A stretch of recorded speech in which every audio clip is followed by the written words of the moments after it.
Shalom teman-teman, bertemu lagi dengan aku di videoku kali ini. Oke, penasaran kira-kira aku bakal bagiin apa hari ini ke teman-teman?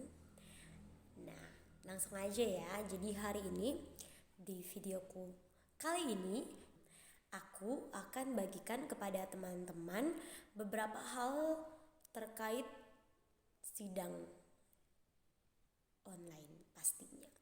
Nah, aku punya pengalaman. Aku juga sidang tugas akhir secara online.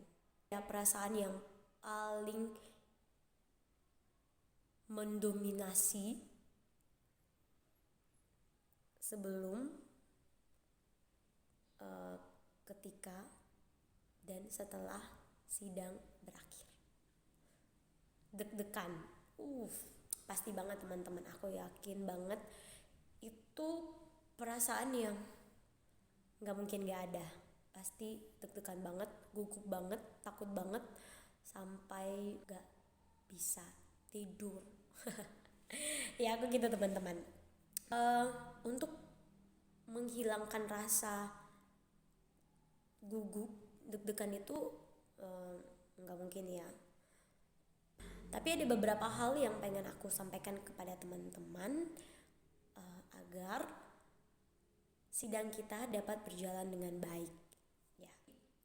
Yang pertama, pastikan bahwa teman-teman sudah mempunyai hard copy dari file tugas akhir kita gitu.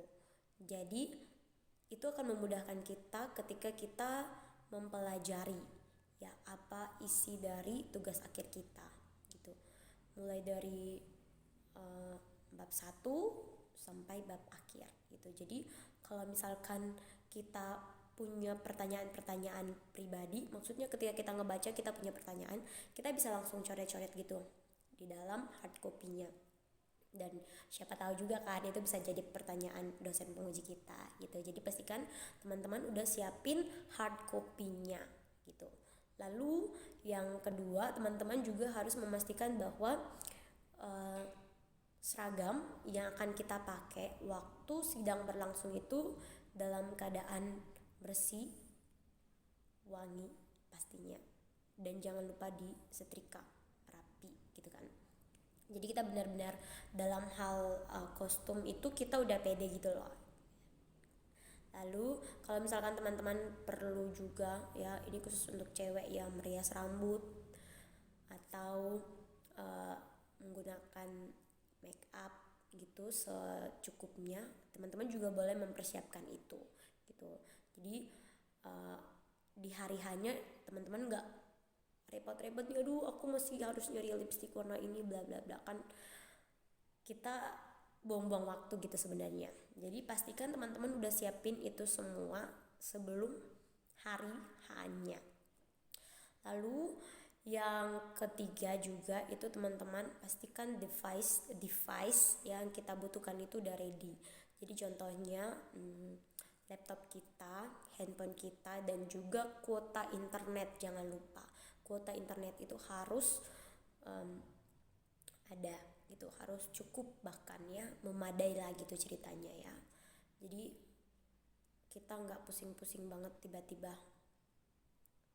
waktu sidang terus ada pesan kuota internet Anda bla bla bla bla, kan nggak enak.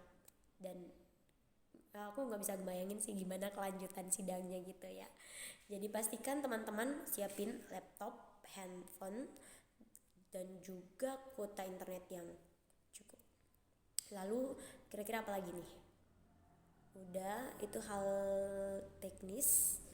Lalu yang berikut adalah teman-teman juga perlu menyiapkan hati gitu. Jadi pastikan kita benar-benar menyiapkan hati, berdoa kepada Tuhan. Kita nggak bisa mengandalkan diri kita sendiri gitu. Ya kita manusia biasa, kalau hari ini kita belajar sungguh-sungguh terus besok lupa, kan kita nggak tahu. Jadi kita benar-benar perlu menyerahkan semuanya kepada Tuhan ya. Tapi di samping itu juga persiapan yang kedua adalah persiapan materi. gitu. Jadi kita benar-benar harus mempelajari dan juga menguasai karya tulis kita, ya, tugas akhir kita. Kita benar-benar harus tahu karena kita sendiri penulisnya gitu. Kan ada juga kalau kita nulis terus kita nggak ngerti. Jadi pastikan teman-teman memahami gitu, udah ready nih di otak kita apa aja isi dari tugas akhir kita gitu, mulai dari bab 1 sampai bab akhir gitu ya. Jadi ketika kita akan mempresentasikan tugas akhir kita, kita lebih percaya diri gitu. Kita udah menguasai lah istilahnya, menguasai apa yang udah kita tuliskan gitu. Jadi jangan lupa teman-teman berdoa, pastikan teman-teman juga menguasai isi materi. Lalu harus punya rasa optimis. Harus punya rasa optimis dalam hati kita gitu. Bahwa semuanya akan baik gitu. Dan juga jangan memberikan label yang negatif untuk dosen-dosen penguji kita gitu. Karena kita nggak tahu seperti apa ekspektasi dari dosen penguji kita ketika kita presentasi gitu.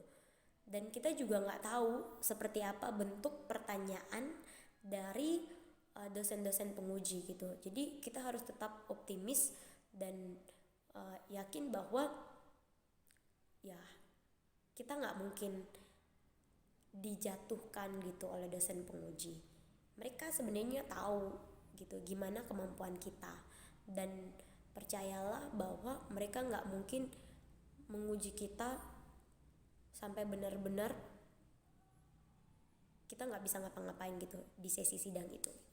Jadi mereka pasti akan memberikan pertanyaan yang ya merujuk atau mengarah ke tugas akhir kita sendiri gitu. Jadi kan kalau di sidang artinya kita sedang diminta pertanggungjawaban kan atas apa yang udah kita tulis gitu. Jadi nggak mungkin dosen-dosen itu memberikan pertanyaan di luar karya tulis kita.